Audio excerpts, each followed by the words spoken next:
Star प्रवाह वाहिनीवरील लक्ष्मीच्या पावलांनी या मालिकेत नवनवीन ट्विस्ट येताना पाहायला मिळतात। कला अद्वैत यांच्या जोडीलाही प्रेक्षकांचा भरभरून प्रतिसाद मिळतोय। तर मालिकेत सध्या एक नवीन ट्विस्ट आल्याचं पाहायला मिळतंय। कला अद्वैत यांचं नातं नव्याने बहरतंय। तर नुकताच स्टार प्रवाह वाहिनीने या मालिकेचा एक नवीन प्रोमो शेअर केलाय, ज्यामध्ये दाखवण्यात आलंय की रोहिणी प्रॉपर्टीच्या विषयावरून राहुल बरोबर बोलत असते। अद्वैत कडून प्रॉपर्टी मिळवण्यासाठी ते दोघेही काही कटकारस्थान करण्याचा विचार करतात। अद्वैत इतक्या सहजासहजी प्रॉपर्टीच्या पेपरवर सह्या करणार नाही, आपल्याला काहीतरी वेगळा विचार करावा लागणार असं ती राहुलला सांगते। तर दुसरीकडे कला अद्वैत यांना एकमेकांना काहीतरी महत्त्वाचं सांगायचं असतं। त्यावेळी कला अद्वैतला म्हणते, मला तुला काहीतरी महत्त्वाचं सांगायचंय। यावर अद्वैत तिला म्हणतो, मला त्यापेक्षाही महत्त्वाचं सांगायचंय। या दरम्यान दोघांमध्ये छोटंसं भांडण होतं। त्यावेळी कला अद्वैतला म्हणते, आपण दोघंही एकत्र बोलूया का? यावर दोघेही आपण पुन्हा लग्न करूया असं एकत्र म्हणतात। तर आता अद्वैत कला पुन्हा लग्न करणार का? आणि या दरम्यान मालिकेत किती ट्विस्ट अँड टर्न्स येणार हे पाहणं रंजक ठरणार आहे। तर मालिकेच्या सध्याच्या ट्रॅक बद्दल तुमचं काय मत आहे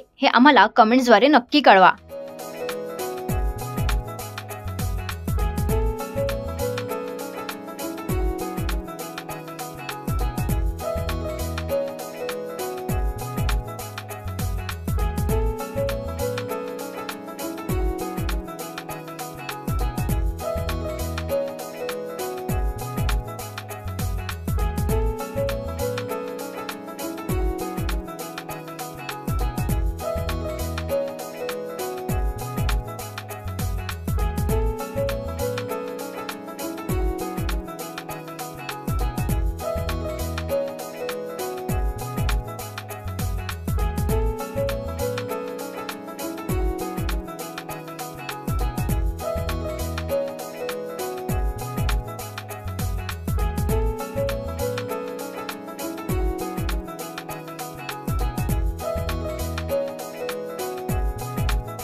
मराठी मनोरंजन सृष्टीमधील मालिका, चित्रपट, नाटक तसेच कलाकारांबद्दलच्या नवीन अपडेट्स जाणून घेण्यासाठी नक्की सबस्क्राईब करा इट्स मज्जा मराठी या आपल्या नवीन YouTube चॅनलला।